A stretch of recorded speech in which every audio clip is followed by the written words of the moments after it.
right. Good morning. Good morning. Good morning, Atlanta. Good morning, Southeast. Good morning, West Coast and Mountain Time. Good morning, Jessie. Thank you for being here, Jessie. Good morning. Excited to be here. Good morning, Sorel. Good morning, Andrea. Good morning, all of you, Liz, and wherever you are in the world. Good morning. You know, we're supposed to have either a joke or a quote, but I wasn't ready for it. But let me think of one on the spot. I can always think of one in Spanish, but in English, let me see. Let me think of it. Jess, do you know a joke in English? Hey, Yeah, do you know it? Go ahead, Sorel. do you know what the moon said to the sun?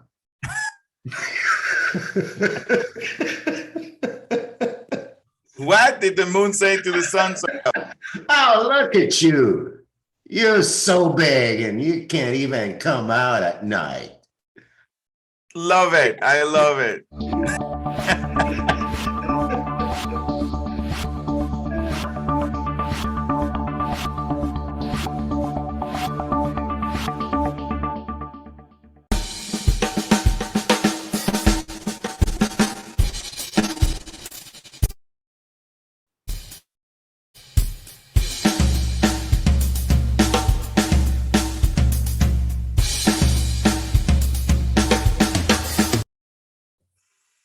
Good morning, good morning, good morning. Good morning, everybody. Thank you for being here. Thank you for waking up. Thank you for navigating through the webs of the internet or Spotify or YouTube or wherever you found us. It is just a gift that you're here. It is not a small thing that you're here, and it is not a small thing that you woke up this morning. Today, we're going to have a very interesting conversation with the amazing coach, Jessie, on this subject. Are you doing business or are you living your purpose? And there is a world of difference, and there is a way in which it can be all amalgamated. And Jess is going to unfold that for us. But before we do that, let's get us all anchored and all ready for today's conversation. Stacy, how great to see you, Stacy. 2 questions for you, Stacy. One thing you're grateful for, and how are you?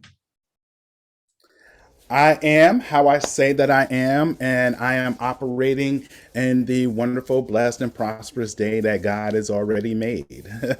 And what was the other question?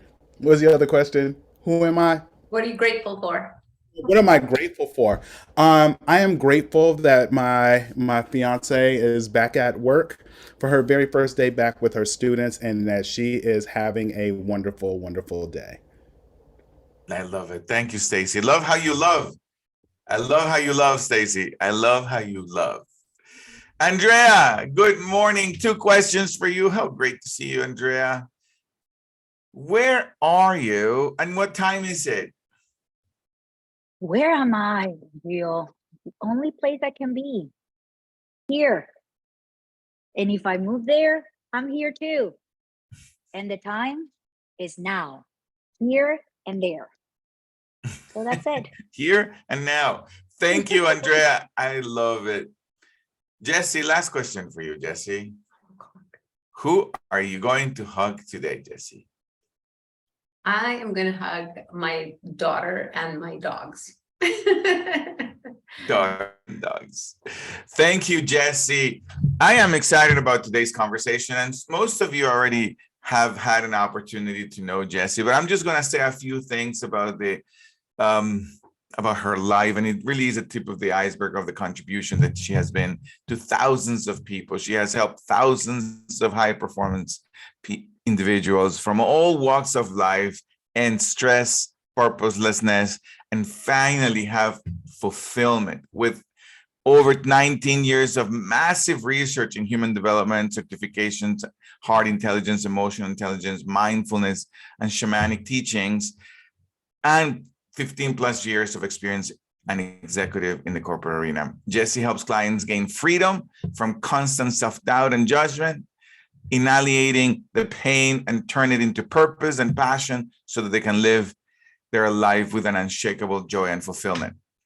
Jessie, thank you for being here. I am one of those who you have impacted personally in a dramatic way only on one phone call. There's something about you, there's something about your energy and the specific kind of thinking and language that you use that really penetrates a resigned heart. And even from people who have in some degree figured out the science of achievement. But the art is very difficult, and you definitely have the wisdom to penetrate that. Jessie, so let's unfold these two worlds. As you're saying, you know, are you doing business or are you living your purpose? Which one is it? What comes up for you when you think of those things, Jessie? Well, I think the first thing to be clear on is that there's no wrong answer. Okay, there's no wrong answer. You might not be living your purpose in your business, but what I invite is that you sprinkle purpose in your business. So basically looking at the end result of what you're wanting and adding purpose to everything you do. Because purpose is a different energy. It's a different frequency with which we give when we're showing up on purpose versus to do our business. So I was looking at the definition of purpose, and some of the ones that I found, which I absolutely love, are, you know, what one intends to accomplish or obtain, but with greater deliberateness and settled determination. So when you think about that, it's different. You look at, this is the human game that we're in, right? Everything that we do in our business involves relationships and another human being. So if we start putting intention and purpose into everything we do, I don't care if you're selling widgets to make the plane fly in the sky, there's purpose around that. You're providing safety for human beings. You're creating something that allows people to travel, see their family. You know what I mean? Like, really start to take a look at what you're doing, why you are doing it. Why does it matter to you to do your business, your service, and see it as what you can give versus what you can get. Got it. Thank you, Jessie. And as we continue to unfold this conversation, one of the things that I have found myself, and in different ways, I have found myself in this place, if you will. One is that the business becomes mechanic. So like there is a sense of purpose. Of course, there's a sense for the widgets that I sell. Of course, there's a sense for that of purpose. And I sort of connect, but I'm not quite connected at heart, just conceptually. Mm-hmm. And then there is this other aspect, which is the human connection aspect, which is I'm selling my widgets to you, or I work with a number of people, right? And yes, conceptually we have purpose, but the relationships are not working necessarily, and we're like trying to shout at each other, connect to your purpose, but it's just not doing it. And then I know there's purpose to my widgets, but you know, my customers are a pain in the butt, so I need to just be responsible for the profit and the profit and loss. And what is it that if a person finds themselves on where I'm pointing to, how do I shake myself out of that? That's a great question. I get that it can be bumpy. But no matter what, whatever is bumpy is still a human being you have to communicate with. If you lead from the heart and you know that you are providing a service versus selling something or doing a transaction, it's a different energy. And what I invite is that you put intention in all of it. So part of it is to be, before you even begin your day, see the end first. So see the client happy. See the vendor saying, oh my gosh, let me give you this deal because you're such a committed client. See the human being that you're affecting happy, joyful, receiving the service that you're providing. The wealth and the revenue and the ROI will take care of itself when you show up from a heart-driven space of service, because wealth follows service. The more you connect at the heart to what you're offering, who you're offering it to, the difference you're making, and you bring that into your heart, the more you'll show up differently. When you expand your heart energetically, like we talk about energetics, like literally, physically, energetically, your heartbeat at the rhythm of loving someone or caring for someone or having compassion for someone or appreciation for someone is now in a coherent state. In that coherent state, it communicates with your brain and you open up to wisdom. You ever have an aha moment, you didn't realize why, right? It's certain things because you're in a space where you're open to that. When you're stressed out, worrying about the bottom line, when you're stressed out because the client's angry, when you're in that contraction, you're literally shutting that door to any intelligence that wants to come in. So there's opportunity in living and doing your service through the heart and knowing that you're serving somebody on the other end, no matter what. Yeah.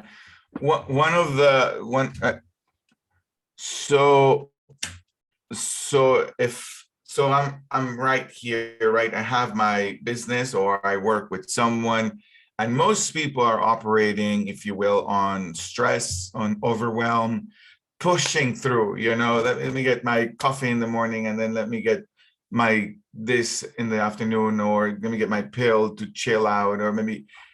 And so, but this conversation makes sense. It makes sense. They just don't have the access to it. What is the first thing that you do with your clients when you know they're pushing through? Like the conversation makes sense. Put your heart in what you do, but they can't quite open the door. What's the first thing to do to start opening that door? Well, it's interesting. It's such a great question. And it's a lot simpler than we make it.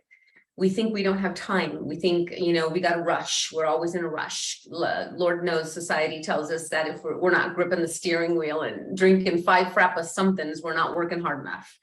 And what we don't realize is those moments that we need to stop and breathe and connect and ask yourself. I think that the quality of our life is in direct proportion to the quality of questions we ask ourselves.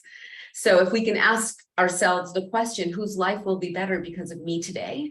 While you're sipping your coffee, while you're, putting on your clothes and putting on your jewelry, whatever you're doing in those moments, as you're asking these questions, whose life will be affected better because of me today? Do I have to do this? Do I get to do this? Or do I choose to do this? Choice gives you power. It puts you in the driver's seat. It reminds you that you're in control. And if you're living life through I have to, it becomes a drag, it becomes a drain, it becomes a doing, and like you're swimming upstream, versus I get to and I choose to, with intention to serve and give thanks. Like you started today with gratitude, which was beautiful. Just like if we give thanks right now for the life that we're going to touch, we show up differently. Now, when we show up to Starbucks to grab our coffee, we're actually smiling and complimenting the Starbucks lady. We're actually, honoring the fact that they got up extra early. Sometimes I think 3:30 in the morning, those people, to get there so that I can have my warm cup of coffee so I can go serve the people that I'm here to serve. You start to see with intention, you start to see with purpose at the end, and you start to see with how you can serve each and every person that you show up with. So stop, breathe, take calibration. What questions are you asking? Are you saying, oh my God, how am I going to do that presentation today? Oh my God, how am I going to raise the freaking budget? How am I going to, it's like, this is now you're adding stress, contraction, and now literally you're dense. I remember a quick little story. I was at a large event and I was meeting for the first time a lot of the people that I had been coaching for years. And I was coming down to the area where everybody was at, and I was running late. And so I was like, oh my God, I'm going to get there late, and this is not right. And I'm stressing out. And I start walking down the aisle, and the director of coaching was there. And he goes, hey, how you doing? And I said, great.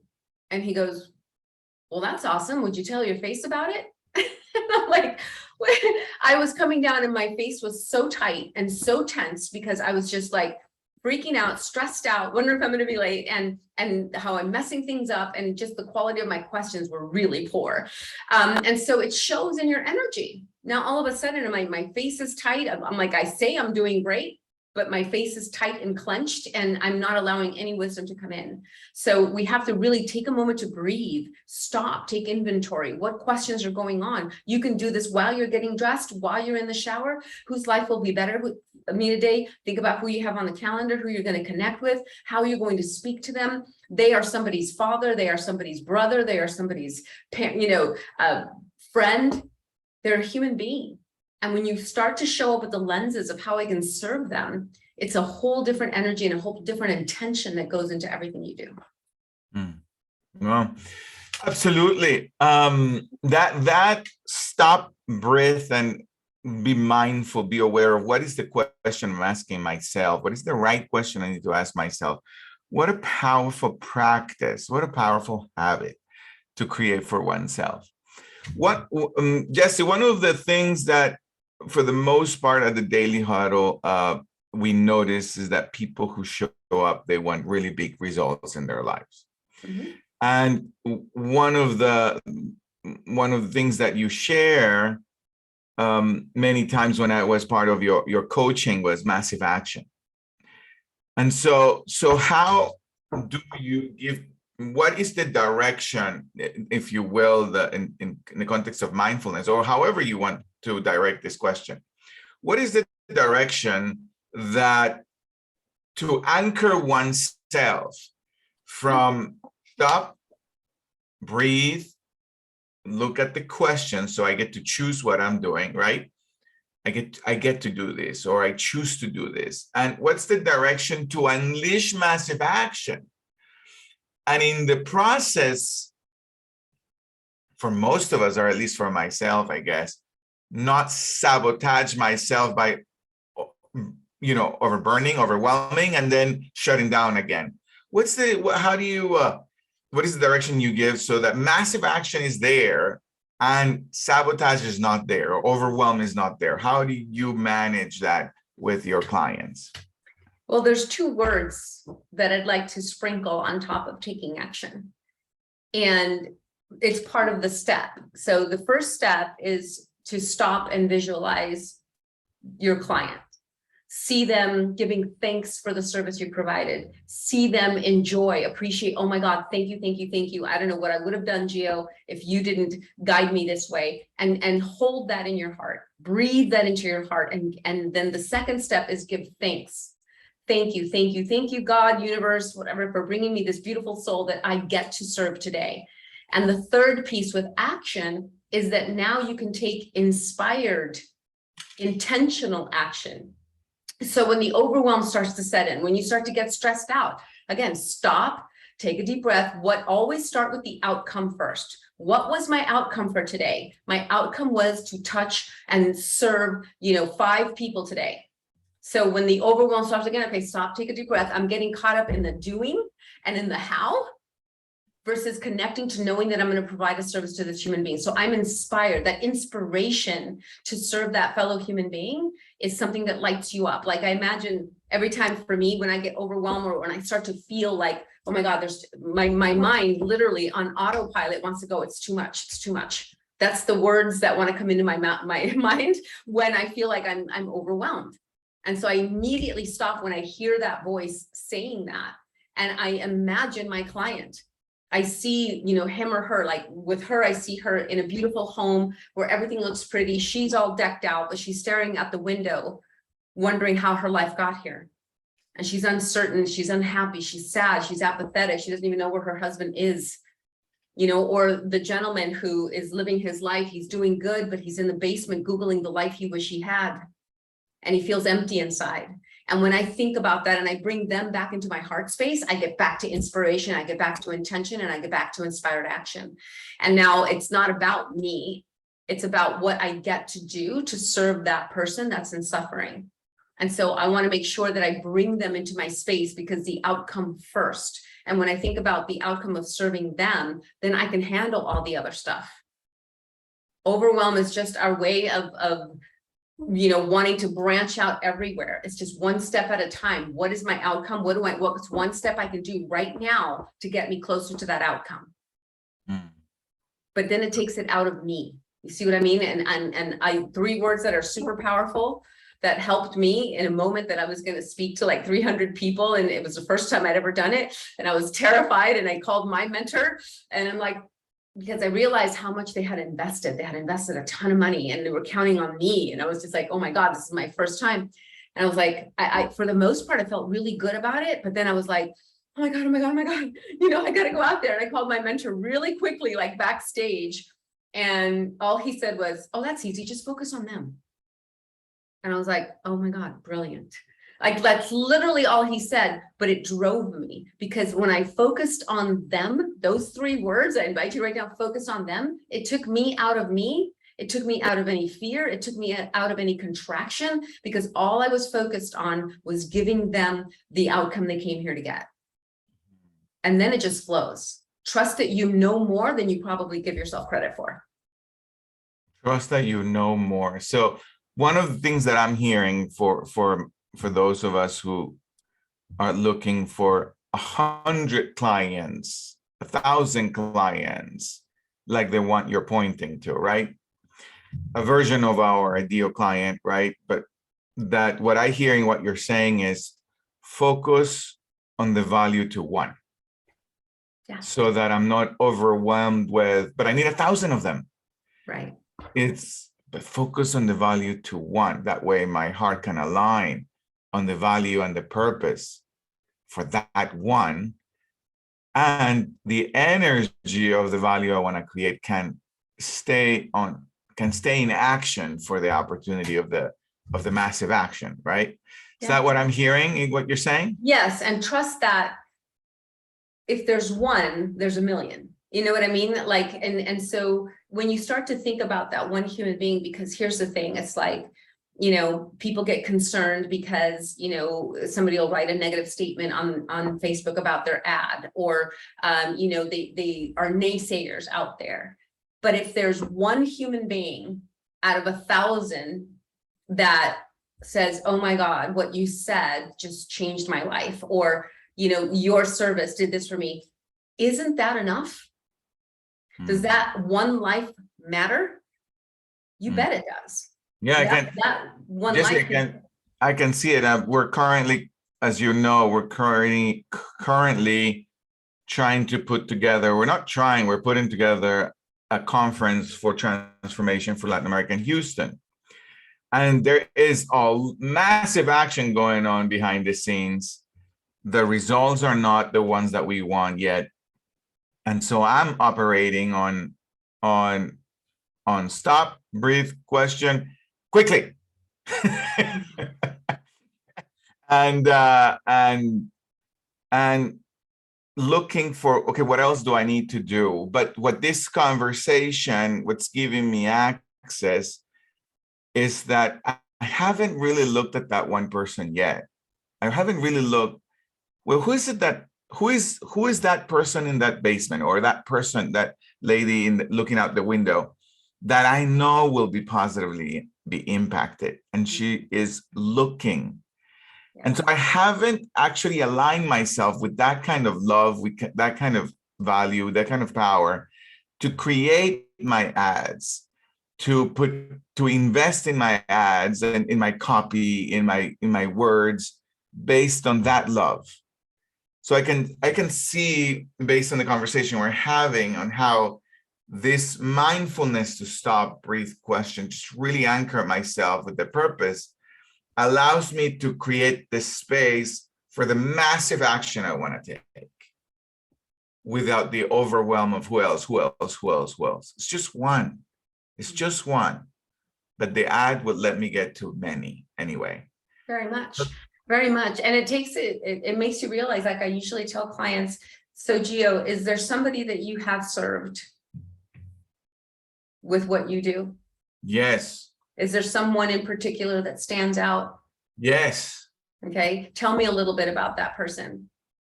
So this is a guy who runs Where was he before he met you? And then, yes, so Where's he he runs a supermarket, and he's a co-owner of a supermarket, and he's on anxiety pills and depression pills, and he has a family.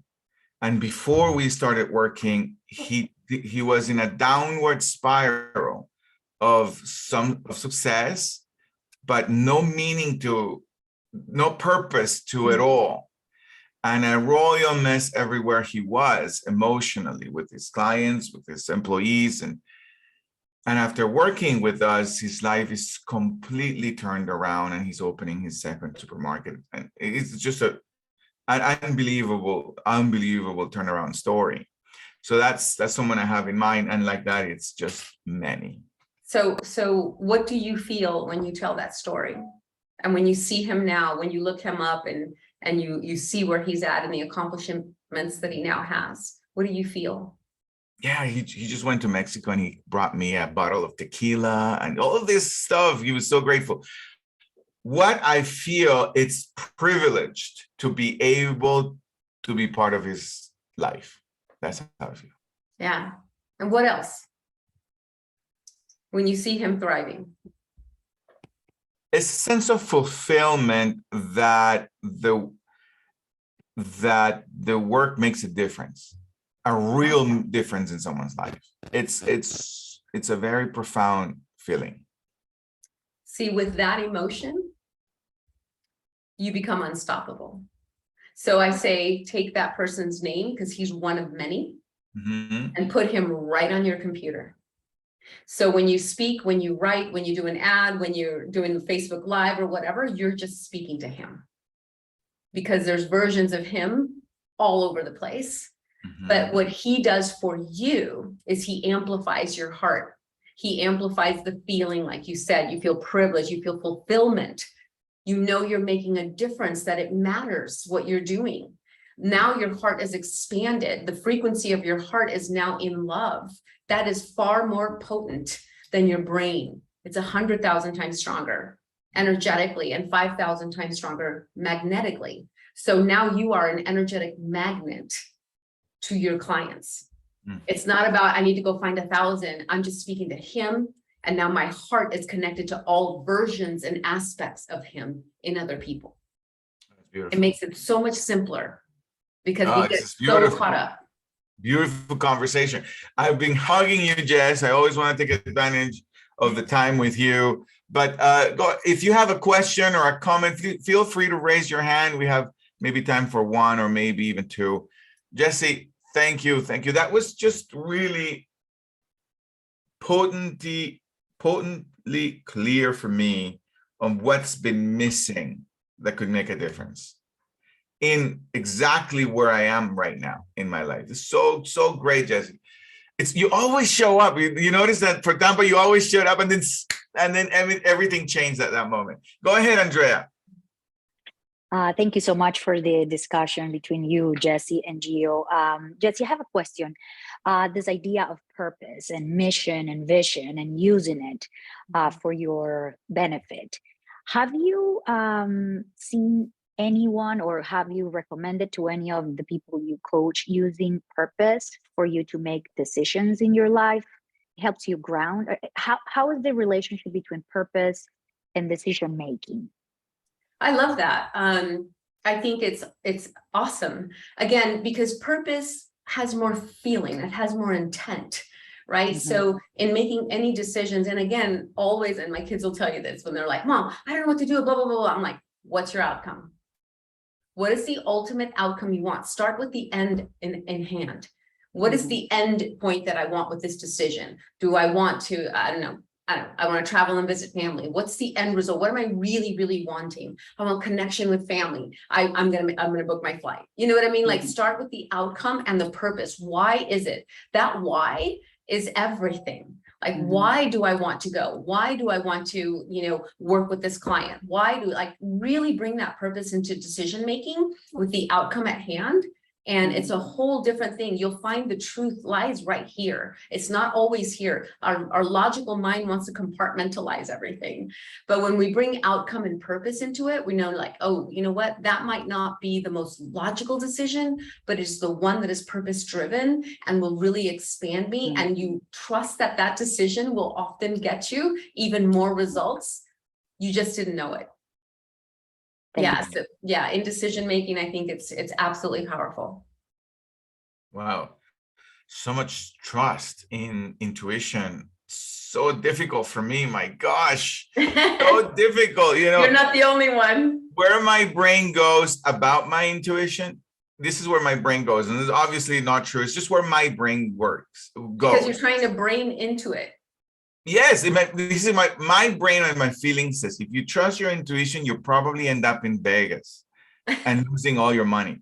It's just, I don't know why it sneaks up like that. I just hate it. Robin, I love to see you here. Thank you for being here. So great to see your face, Robin. Yeah, appreciate that, Gio. I just had a vision of Thelma and Louise, Gio in his brain, like going off the cliff in the car, like. If I trust my intuition, I'm going to be a Thelma and Louise experience. So good to see you too, Gio. And Jessie, very, very insightful today. Thank you so much. Thank you. Thank you. Appreciate it. Yeah, you're Jessie, trying to intellectualize a heart thing, intuitive guidance. I don't know how to separate. I need to spend more time with you, Jessie. I don't know how to separate those. Jessie, what are your last words for today? The last words is really the three steps, and just kind of repeating those, that, you know, set an intention for your day every day with the outcome in mind. What is the purpose behind your actions? What is your why? And then give thanks to how you see it. How do you want your day to end? How do you want that conversation to go? And see it that way, feel it, bring it into your heart, and then give thanks for the outcome that you're wanting. Because you start to perpetuate what you really want in energy and you showing up, and it's felt. You'll be a magnet to it. That gratitude is the ultimate seal of receivership. So when you give thanks, it's as though it already happened. And our bodies doesn't know the difference, right? If I give thanks for a beautiful, let's say, holiday, my body will behave as though it's true when I visualize it and I see it and I bring it into my heart. So energetically, I'm a match. And then number 3, make sure that your actions are inspired and intentional. Intention is powerful. You put an intention in everything you do, the energy is going to be a match to what you're wanting. Thank you, Jessie. I love it. I love you. Thank you, all of you. Thank you for being here. Thank you for the week. Thank you for all of it. And remember our 7 tenets to take on your life for the weekend and for the rest of your life. The first one is love. Love always. Second one is stress. Stress less. It's only one life. Chill out. Stress less. Laugh out loud. Stress your cheeks. It helps you with the wrinkles. It helps you with all of it. Makes you sexy. It's just laugh. Eat more plant-based. Stay closer to the trees. Hug the trees. Eat the trees. Eat plant-based as much as you can. Sleep. At least 7 hours. I say 6, or else says 7. Sleep. And of course, give yourself away, give your jealousy away, give your love away. You're not taking anything in the afterlife. You just might as well give it all away. And then finally, of course, move every day, 10 minutes in the morning, 10 minutes in the afternoon, move every single day. Life is energy. Let it flow from you and to you. See you guys on Monday with Money Matters. I love you. Sorrel loves you more. Bye-bye. Thank you.